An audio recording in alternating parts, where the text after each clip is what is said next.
आज आपल्या सर्व पत्रकार बंधूंच्या पुढे येण्यामागचं एकच कारण, काही दिवसापूर्वी BVG कंपनी जे सुरक्षा रक्षक असेल, हाऊसकीपिंगचं काम करत, या कंपनीच्या विरोधात, मंदिर समितीच्या विरोधात आणि अन्य काही मागणीच्या विरोधात मी मे महिन्यामध्ये आमरण उपोषण त्या ठिकाणी केलं होतं. ते आमरण उपोषण केल्या ठिकाणी मला काही लेखी उत्तरं मंदिर समितीकडून आले. त्यातल्या 2-3 मागण्या काही मान्य झाल्या. त्यातली एक म्हणजे टोकन दर्शन पद्धत, ती त्या ठिकाणी चालू केली, पण आता वारीमुळे तात्पुरती स्थगिती आहे. दुसरं माझं एक त्यात प्रामुख्याने एक मागणी होती की BVG कंपनी अनधिकृतपणे जे तुम्ही टेंडर त्यांना देताय, ते जर त्यांना तुम्ही दिलं, समजा अधिकृतपणे तुमच्या नियमात बसत असताना जर त्यांना दिलं, तर त्यांनी परत जुन्या लोकांना असं कामावर घ्यावं, ही एक मागणी होती. तीही तिथं त्यांनी पूर्ण झालेली या ठिकाणी मला दिसती माझी मागणी. आता राहिलेली मंदिर समिती बरखास्त असेल किंवा ह्या मागणीसाठी भविष्यात मी नक्कीच त्याचा प्रयत्न या ठिकाणी आंदोलनाचा करेल. पण ज्यावेळेस मला लेखी उत्तर या टायमाला मंदिर समितीकडनं देण्यात आलं, त्याच्याकडं माझ्याकडे ट्रू कॉपीसुद्धा आहे, पण काही लोक जाणून बुजून या ठिकाणी माझ्या बाबतीत अपप्रचार या ठिकाणी करतायत. इतके दिवस मी शांत बसलो होतो, कारण 2009 पासून मी सामाजिक क्षेत्रामध्ये, राजकीय क्षेत्रामध्ये काम करतो आहे. कुठल्याही अधिकाऱ्यानं असावं, कुठल्याही नेत्यानं म्हणावं की ह्यांनी आमच्याकडून 2 रुपये नेले, मी राजकारण सोडून देतो. हा पहिला मुद्दा. आता अक्षरशः म्हणजे रक्कम तरी व्यवस्थित ह्यांनी ठरवावी की महाराजांना अमुक रक्कम किती दिली. कोण म्हणतं 17 लाख दिली, कोण म्हणतं 20 लाख दिली, कोण म्हणते 25 लाख दिली. मग हे जे अपप्रचार करणारे जे माझे बांधव आहेत, त्यांना एक विनंती की बाबा तुम्ही एकत्र बसा आणि किती दिली हे ठरवा मला सांगा. म्हणजे मग मला तर ती खरं वाटेल ना की मला एवढी रक्कम दिली. BVG सारखी एक कंपनी जर 20-20 लाख रुपये जर वाटत बसली, मग त्यांनी कमवणार काय आणि गमवणार काय, हा एक सगळ्यात महत्त्वाचा मुद्दा आहे.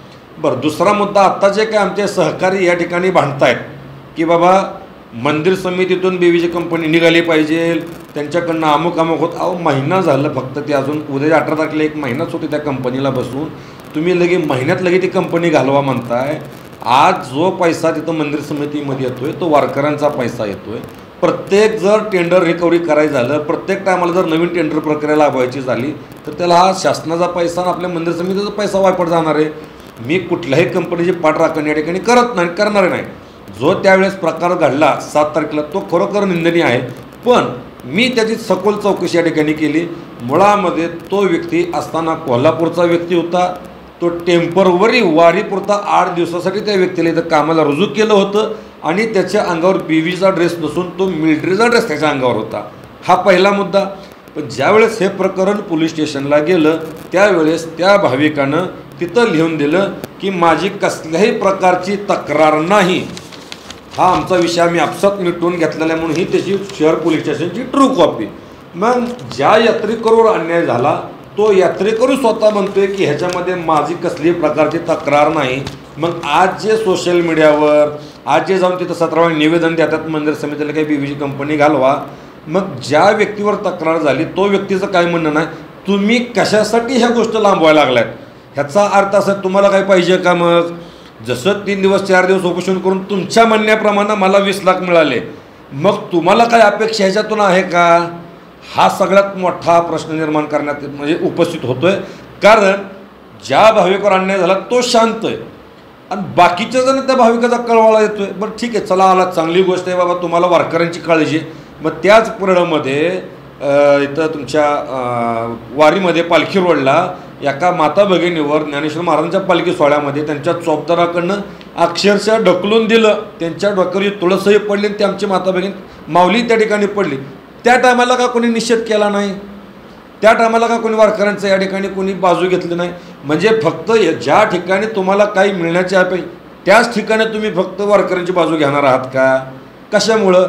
बरं, ह्याच्या आधीसुद्धा जी रक्षक कंपनी या ठिकाणी काम करत होती, त्यावेळेसुद्धा असाच काहीतरी गैरप्रकार घडला, धक्काबुक्की झाली, अमुक झालं. त्यावेळेसही माझं निवेदन त्या ठिकाणी होतं की रक्षक ग्रुपकडनं असा विषय झालेला आहे, तो काढून टाकण्यात यावा. त्यावेळेस रक्षक कंपनी काढून टाकली.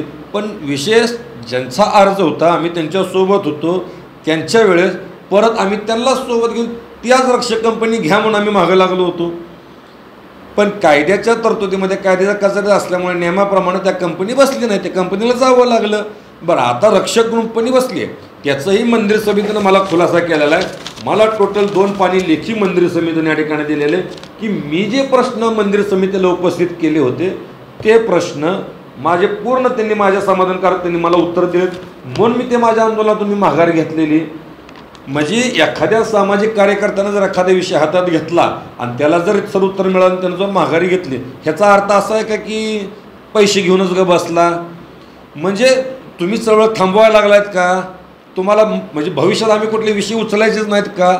ही सगळ्यात मोठी शोकांतिका आहे की बरं करणारे सर्व माझे सहकारीच आहेत. आता आपल्यात एका पत्रकार बांधवांनी या ठिकाणी पेपरला एक माझी बातमी दिली, तुमच्यापर्यंत आली नाही मला माहीत नाही, की तथाकथित महाराज एका रक्षक ग्रुपच्या विरोधात बसलेला तथाकथित महाराज एका भाविकाला मारहाण झाल्यावर गायब झाला. अरे त्या आमच्या पत्रकार बंधूंना जे सहकारी कोण असतील, आमचे जे मार्गदर्शक असतील, त्यांना माझी विनंती आहे की हा महाराज तथाकथित नाही, चौथी पिढी माझ्या मुलाची खानदानी महाराज आहे मी. तथाकथित महाराज नाही. तुम्ही छापा, तुम्हाला लोकशाही पद्धतीने अधिकार दिले 100% तुम्ही छापलं पाहिजे, त्यात आमचं मत नाही, पण तथाकथित खानदानी महाराज आहे मी. चौथी पिढी माझ्या मुलाची येऊन बघा म्हणून माझा आश्रम केवढा आहे आणि मी किती लोकांना अन्नदान करतोय, किती लोक माझ्यापाशी राहत आहेत. दर महिन्याला 2000 लोकांचं जेवण मी या ठिकाणी करतोय. त्यामुळे ह्या असल्या गोष्टी बंद करा. पेपरला छापल्यानं, ह्या केल्यानं, त्या केल्यानं ह्या गोष्टी कुठं साध्य होत नसतात. बरं, आज मीडिया पुढे यायचं मागचं एकच कारण आहे की तुम्ही आज BVGच्या कंपनीला विरोध करण्याच्या नादात पंढरपूरला आणि ह्या मंदिर समितीला बदनाम करताय. बरं, किती वेळा होणार ह्या गोष्टी? बरं, मला विरोध करणाऱ्यांनी एक खात्री द्यावी की पुढची तुम्ही जी कंपनी आणणार आहे की त्या कंपनीकडनं होणार नाही, होऊ शकत नाही. 220 कर्मचारी आहेत, 220 घरचे ते लोक झाले. बरं, विषय करणारे, काम करणारे आता सध्याचे आपलेच आहेत ना, का बाहेरगावावरून आणलेत का? BVG कंपनी असेल किंवा रक्षक असेल, त्यांनी का पुण्यावरून लोक आणले होते का? नव्हते आणले. ते सुद्धा आपलेच काम कर. त्याच्यामुळं कुठंतरी हा चुकीचा पांडा ह्या ठिकाणी पडतंय. कुठं काय जरी झालं की टेंडर प्रक्रिया बंद पाडा, कुठं काय जरी झालं कंपनी घाल. सोपं आहे का तो? आमदार अमोल मिटकरी यांनी लक्षवेधी प्रश्न तारांकित प्रश्न केलेला आहे त्याच्यामध्ये, आणि त्यांनी लक्ष वेधून घेतलंय की बाबा BVG कंपनीमध्ये काम करणारे कर्मचारी जे आहेत त्या कर्मचाऱ्यांना कसलाही अनुभव नाही आणि त्यांची चारित्र्याची पडताळणी पोलीस व्हेरिफिकेशन व्हावं.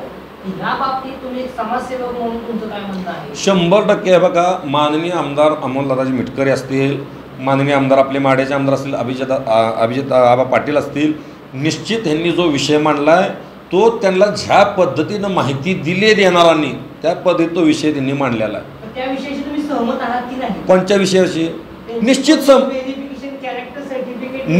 निश्चित त्याच्याबद्दल मी सहमत आहे. पण कशासाठी? की जे 220 कर्मचारी वर्षभर आपल्या पंढरपूर मंदिरामध्ये जे काम करणार आहेत त्यांच्यासाठी मी सहमत आहे. 4 दिवसासाठी 8 दिवसासाठी जर एखादा कर्मचारी येत असेल तर त्या व्यक्तीनं व्हेरिफिकेशन असेल, तुमचं काय म्हणतात कॅरेक्टर सर्टिफिकेट असेल, फिटनेस सर्टिफिकेट असेल, 8 दिवसासाठी जर 200-300 कर्मचारी जर एक्स्ट्रा समिती लागत असतील, शक्यच होत नाही हो. ही गोष्ट शक्यच होत नाही. त्याच्यामुळं जे 220 कर्मचारी जे आज काम करतात 100% ही मागणी राहते. ही 220 कर्मचाऱ्याला हे बंधन पाहिजेलच. कॅरेक्टर सर्टिफिकेट असेल, बरं तिथं तुमचं काय म्हणतात त्याला फिटनेस सर्टिफिकेट ही निश्चित पाहिजे तिथं. पण हा जो विषय तुम्ही या ठिकाणी आज जो घेताय ना, तोच विषय आम्ही मागच्या टायमाला घेतला होता. आज जे 220 कर्मचारी काम करतायत त्याच्यामध्ये 80% जुने कर्मचारी आहेत. आम्ही सुद्धा मुद्दा मांडताना काय म्हणलं होतं की ज्या लोकांवर गुन्हे आहेत, ज्या लोकांवर तक्रारी आहेत, जी लोक तिथं विचित्रपणे वागतायत त्या लोकांना तुम्ही काढा आणि जे प्रामाणिकपणे काम करणारे जुने ते घ्या. तसं म्हटल्यानंतर काही दिवसापूर्वी तुम्हालाही माहिती आहे आपल्यातलेच काही सहकारी सरसकट जुन्या लोकांना घ्या म्हणून त्यांनी आंदोलन केलं. हे तुम्हाला माहीत आहे. बरं, मग घ्यायला आपणच सांगायचं, काढा म्हणून आपणच सांगायचं, तिथं गैरप्रकार घडला म्हणून आपणच कालवा करायचा. ही कुठले तुम्ही धंदा काढलाय? कुठल्याही एका गोष्टीवर तुम्ही ठाम राहा. बरं, ज्या टायमालाही जुने लोक घ्यायचं ठरलं त्या टायमाला ठरलं होतं.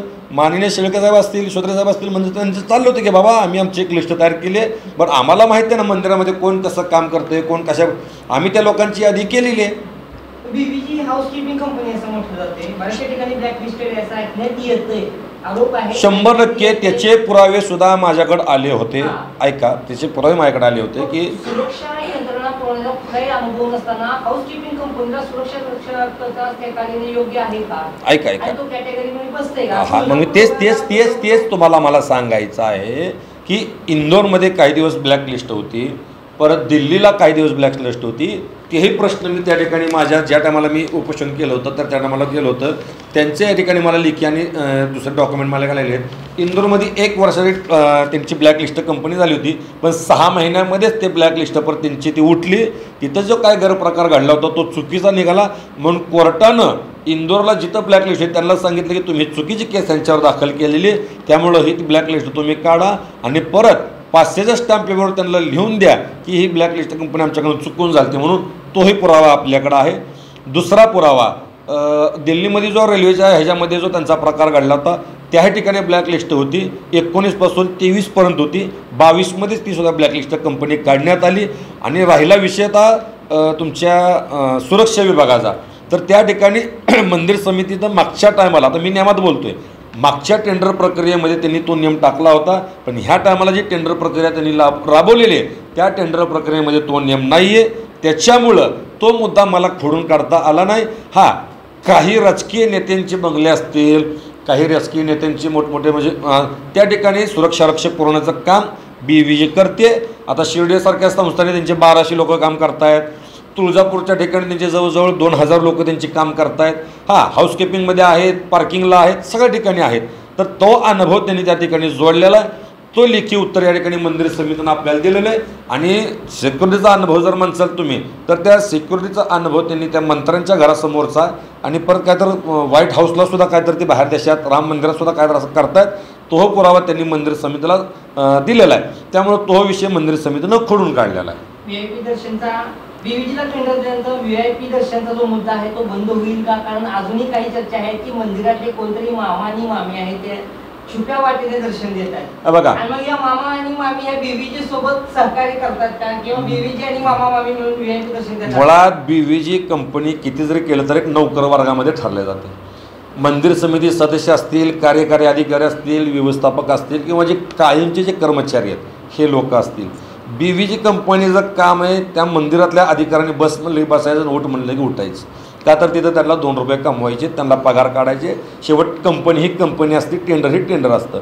जर VIP दर्शनाचा मुद्दा जर येत असेल, निश्चित जर असा काही प्रकार असेल तर त्यांच्या पाठीमागं जो कुठला अधिकारी आहे त्यांच्याकडनं जो करून घेतो आहे काय, हा बघा, कोणीही नोकरीवर उदार होऊन कुठली गोष्ट करत नाही, हा सगळ्यात महत्त्वाचा मुद्दा. त्यांच्या पाठीमागे जर कुठला अधिकारी त्यांना दाबात ठेवून जर हा गोष्टी करत असेल तर निश्चित ह्याचा छडा लागला पाहिजे. आणि जो करून घेतोय त्याच्यावर आणि त्यांच्यासोबत जो सामील आहे त्याच्यावर निश्चितपणे कारवाई झाली पाहिजे. सरकार तुमचं आहे, तुम्ही आंदोलन करताय, तुम्ही उपोषण करताय आणि परत तुम्ही समर्थन करताय, योग्य वाटतंय? नाही, बघा, सरकारचं आणि BVG कंपनीच्यात काहीही संबंध नाही. तुम्ही आमदार अवतडेंचे समर्थक आहात, जरी असलो, सक्रिय कार्यकर्ता आहात, देवेंद्र फडणवीसचे जवळचे आहात, आमदार अवतडे साहेबांचे जवळचे आहात, मुख्यमंत्री महोदय उपमुख्यमंत्र्यांच्या जवळचे आहात, शिंदे साहेबांच्या जवळचे आहात. एवढं सगळं असताना सुरुवातीला तुम्हीच BVGला विरोध करताय, परत तुम्हीच BVGचं समर्थन करताय आणि जनतेमध्ये विपर्यास निर्माण होतो. बघा, जनतेनं विपर्यास निर्माण करण्याचा प्रयत्न करू नये. बघा, मी एक सामाजिक कार्यकर्ता आहे. जर एखाद्यानं जर चांगलं काम केलं तर त्याचे पाठ थोपडण्याचं सुद्धा काम आमचं आहे. त्यानं चुकीचं काम केलं तर त्याच्या पाठीत बुक्क्या मारायचं हे काम आमचंच आहे. का तर एखाद्या गोष्टीला विरोध केला म्हणजे त्याला विरोधच करत सुटायचं हे सामाजिक कार्यकर्त्याचं काम नाही. आता याच BVG कंपनीवर मला सांगा, वारी एवढी चांगली पार पडली, एवढ्या सगळ्या गाजावाजा विधान भावनात झाला, सगळं मला सांगा, लई नाही पण खारीचं तरी वाटते BVG कंपनी कर्मचारी असेल का नसेल त्यात? तो का कोणी विषय घेतला नाही? तो का कोणी त्यांना शाबासकी दिली नाही? 700 कार्यकर्त्यापैकी 700 कर्मचाऱ्यापैकी एका कर्मचाऱ्याकडनं चूक झाली म्हणून तुम्ही त्या एका कर्मचाऱ्याचा विषय उचलून धरला. राहिलेले जे काय 100, 200, 500 जे कर्मचारी जे त्यांनी चांगलं काम केले त्या लोकांबद्दल तुम्ही का चांगलं मानलं नाहीत? माझं बघा, मीडिया असेल, सामाजिक कार्य, आमचं हेच म्हणणं की बाबा तुम्ही चांगलं काम करता तर चांगलं सुद्धा म्हणायला शिका. चांगलं काम त्यांनी केलं तर चांगलं ना. बरं, आज मला सांगा, कोळी बांधवांसोबत BVGचेच कर्मचारी होते चंद्रभागेमध्ये की कितीतरी हजार लोकांचा त्यांनी प्राण वाचवला आहे. BVGने कर्मचारी त्यांना पुरवले होते. ते तुम्ही का तिथं कधी बोलला नाहीत की बाबा BVG कंपनीनं काम चांगलं केलं बरं का? म्हणजे चुकीचं केलं तर कंपनी का तर मोठी कंपनी आहे त्यांना जरा बदनाम केलं तर पुढे तर आपल्याकडे अधिकारी येतील. सुरुवातीला तुमचं उपोषण तर BVGच्या विरोधात, आज तुम्ही BVG हे चांगलं असं सर्टिफिकेट देता, याचं मागचं नेमकं कारण काय? ह्याच्या मागचं 101 कारण तुम्हाला बरोबर आहे. अहो बोलणार, ऐका. ह्याच्या मागचं कारण एकच, जे माझ्या डोळ्याला दिसतं मी ते खरं धरतो. मी कोणाच्याही सांगण्यावर ऐकत नाही. कोणी मला मागं बदनाम केलं तरी मला फरक पडत नाही. आता हे सुद्धा माझे आपले व्हिडिओ बाहेर पडल्यानंतर सुद्धा मला म्हणणार आहेत अरे 100%च महाराजांना 20 लाख आणि 17 लाख घेतलेत. मी म्हणतो 20 नाही भाऊ 25 लाख मला दिले असते. तुझं काय जातं आहे? तुझं काय जातं आहे? तुझ्या खिशातले गेलेत का? बरं 3 दिवस उपोषण करून जर 25 लाख मला मिळेल, अहो तुम्ही 10 दिवस उपोषण करा, तुम्हाला 50 लाख कंपनी देईल. दिले त्याची पुष्टी करताय का तुम्ही? कोण म्हणतो पुष्टी करतोय? दिले असतील. तुम्ही माझा शब्द बघा, दिले असतील, दिलेत. दिले. मी का मला जो माझ्याबद्दल अपप्रचार करतोय मी त्याला सांगतोय, जर तुझ्या म्हणण्याप्रमाणे जर मला 25 लाख दिले असतील तर तुझ्या पोटात दुःखाचं कारण काय? आणि ह्याच्या मागचं दुसराही तुम्हाला म्हणजे बघ प्रामाणिक उद्देश तुम्हाला या ठिकाणी सांगतोय. बीव्हीजी कंपनीनं जे काय काम चालू वारीमध्ये केले त्याच्याबद्दलही मी त्यांचं कौतुक करतोय. आणि तुम्ही म्हणताय ना ह्याच्या पाठीमागं बदलण्याचं, माझ्या भागातील ज्या टायमाला हे लेखी पत्र मला दिलं त्या टायमाला मी त्यांना मागणी केली होती की जुने लोक तुम्ही काढायचे नाहीत. माझ्या भागातले कमीत कमी 7-8 लोक जुन्यामध्ये होते, ते आज बिचारे त्यांचं तिथं पोट भरतात. हा एक माझा प्रामाणिकपणे विषय आहे. दुसरा विषय, एक्स्ट्रा 6 फक्त माझे पोरं, त्यात 3 लेडीज आहेत आणि 3 मुलं आहेत. माझ्या भागातील 6 लोक आज तिथं पोट भरत आहेत. त्या 6 लोकांवर उद्या उपासमारीची वेळ येऊ नये. त्यात 3 जणी साफसफाईला आहेत, आपल्या 2 साफसफाईला आहेत, 1 सिक्युरिटी गार्ड आहे आणि 3 जी पोरं आहेत, 1 MTDCला आहे आणि 2 सिक्युरिटीला आहेत. तर 6 पोरांचं त्या 6 जणांचं कुटुंब जर तिथं चालत असेल तर मी काय बीव्हीजीचं कौतुक करू नये? माझ्या गल्लीतील गोरगरीब लोकांचं जर तिथं पोट भरत असेल तर मी का तिथं बाजू त्यांची उचलू नये? म्हणजे मी फक्त मलाच मिळाल्यावर ग बसावं का? नाही ना. हे बघा लोक बोलतेत काय मी अशा स्वभावाचा व्यक्ती आहे किंवा असा राजकारण या ठिकाणी करणारा व्यक्ती आहे की एखादा व्यक्ती जर चुकला तर त्याचं कान धरायला किंवा त्याचं थोबाड बोलायला सुद्धा कमी करणार नाही.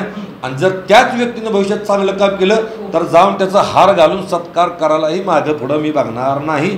मी ह्या स्वभावाचा व्यक्तिमत्व आहे. त्याच्यामुळे मला कोण पाठीमागं काय बोलतंय, कोण माझी बदनामी करतंय. शेवटचा प्रश्न, आरोपात तथ्य आहे का नाही? कुठल्या? तुमच्यावर जे आरोप लावले जाते कसल्याही प्रकारचं तथ्य नाही. आणि जर असेल तर त्या व्यक्तीनं माझ्या पुराव्यासहित किंवा माझं काय तुमच्याकडे जर असेल तर तुमच्यासारख्याच मीडिया बांधून पुढं मांडावं. मी त्यांचे पाठ थोपडतो, त्यांच्या पाया पडतो आणि राजकारणातनं संन्यास घेतो. खूप खूप धन्यवाद आमच्याशी संवाद साधल्याबद्दल. आपल्याला संवाद साधला त्याबद्दल सर्व पत्रकार बांधवांना जय महाराष्ट्र.